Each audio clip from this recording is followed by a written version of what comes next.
Well, you can if you'd like to have a conversation, I'd be glad to.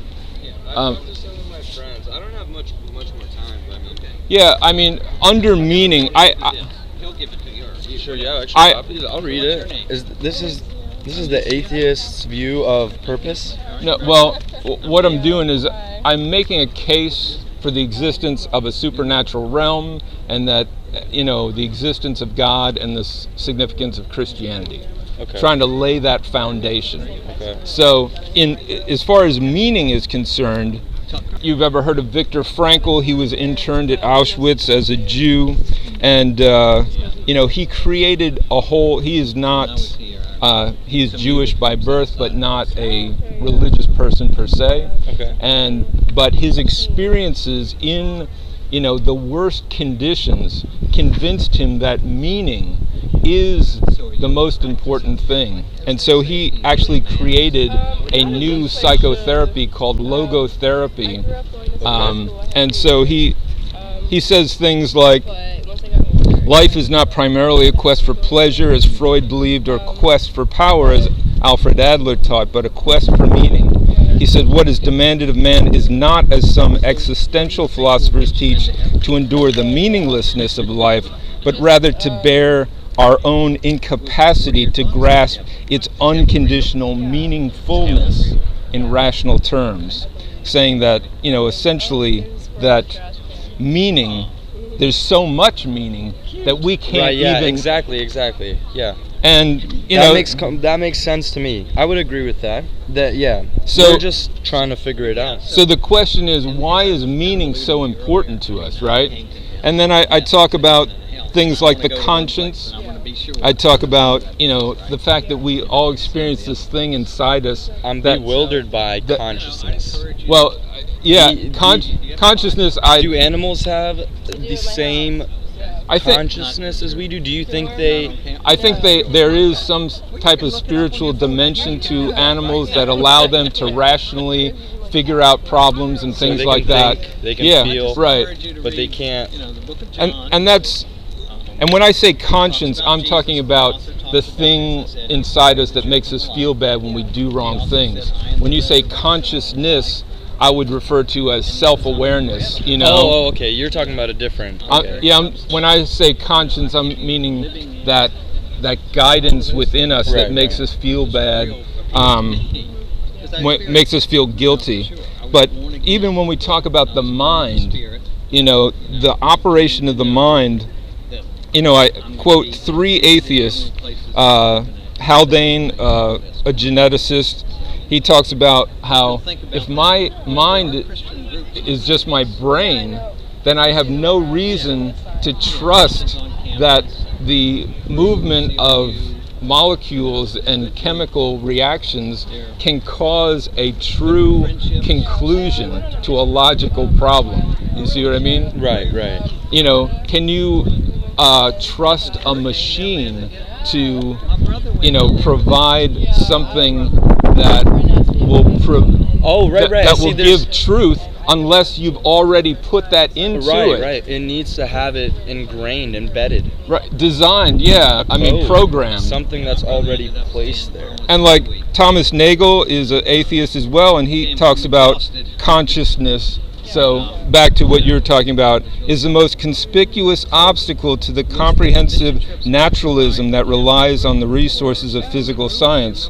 So that kind of reductionism, the idea that everything comes down to atoms or quarks or however low a level you want to go, runs into a problem when we talk about the experience that we have of thinking.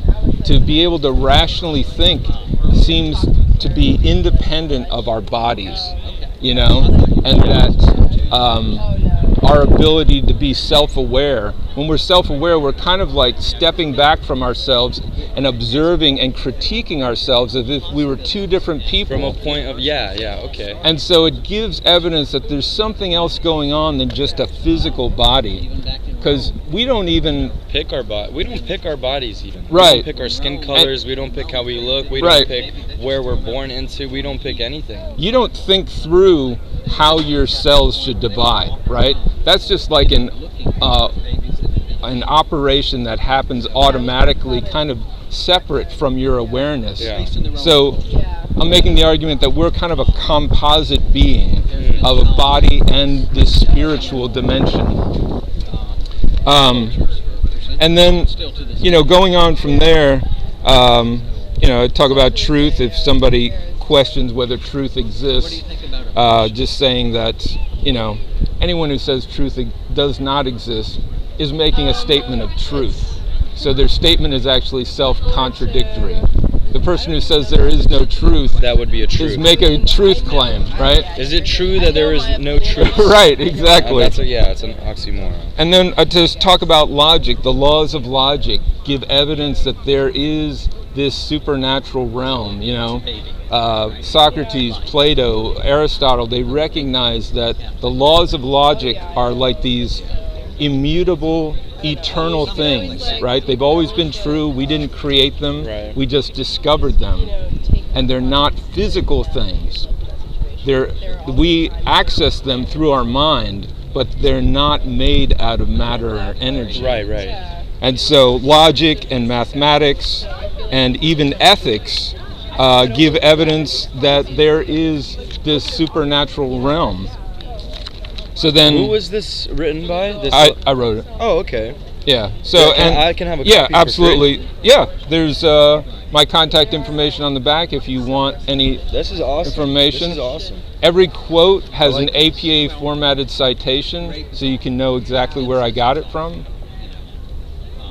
And so, so I'm working forward, making my argument of why do we think there's a spiritual realm? Why do we think God exists? Why do we think Christianity is true?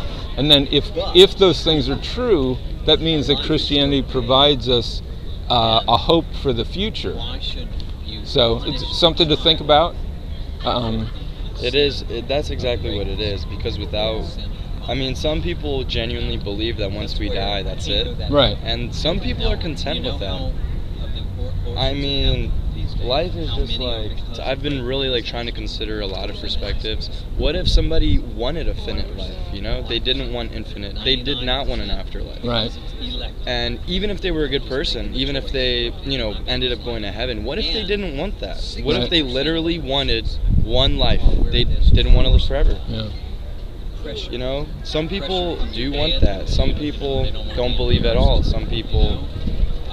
But I think it comes back to truth, right?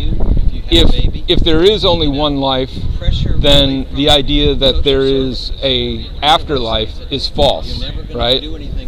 Yeah. The law of non-contradiction says that if one thing is true, the opposite of that has to be false. Yeah. Right? Yeah. So we can work through things like that to say, is there a spiritual realm? Is there a God? If there is, that has implications, and kind of work through it like that. Yeah. The reason I believe in God, there's one underlying reason when I really think about it. At the end of the day, there's something that I just don't like about this world, and it's justice. I don't think we can serve justice to other people. Right. We are not. And where do we get that idea from that we want justice? Right? Well, I guess there's law. There are other laws. I guess laws of harmony, balance, perfection, symmetry. Why is nothing perfect? Right. But it can be. Right, but we have this idea, and that's one of the things I hit on early, is this idea, this longing for perfection. Yes, why do we have this longing for perfection? That's an interesting question. I actually don't know. Yeah. There must be some. See, there are so many questions that probably science will never ever answer. Well, I don't know if you're familiar with the writer C.S. Lewis. He wrote a lot of children's books like the Narnia books. Oh, but he was a serious philosopher, and he himself was an atheist. And he said that it was that longing for a perfect world that was one of the things that drove him to consider that there is another dimension, And one of the reasons he was an atheist is he said, I looked at the world and I saw how messed up it was, and I thought God couldn't possibly create this, that God would be unjust. And then he thought, where did I get this idea of just and unjust if I'm just a randomly mutating organism? I mean, when we look at, an earthquake, we don't say the earthquake is evil because it broke open the earth. We say it's evil because human beings died, yeah. right? Mm-hmm. If we see animals kill each other to eat, we don't say that's evil.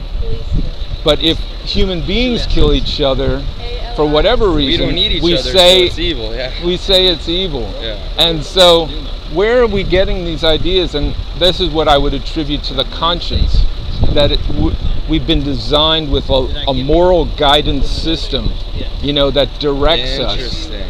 Interesting. And then, so okay, I think I understand. That's a good way to put it. I think that explains a lot. Yeah. Because I think you've hit these points in here. Yeah. You've talked about longing for a perfect world. Right. Yeah. Interesting. I'll read this. Okay. Yeah, and appreciate any feedback you got. Like I said, I always enjoy a different perspective. Thank you. Great to talk to you. I heard your name is Numo. Yeah. Numo. I'm Dave. Numo, And Bill. Nice to meet you, Bill. Nice Yeah. to meet you guys. All right. I'll take Thank you care. for your time Thank today. you guys. Yeah.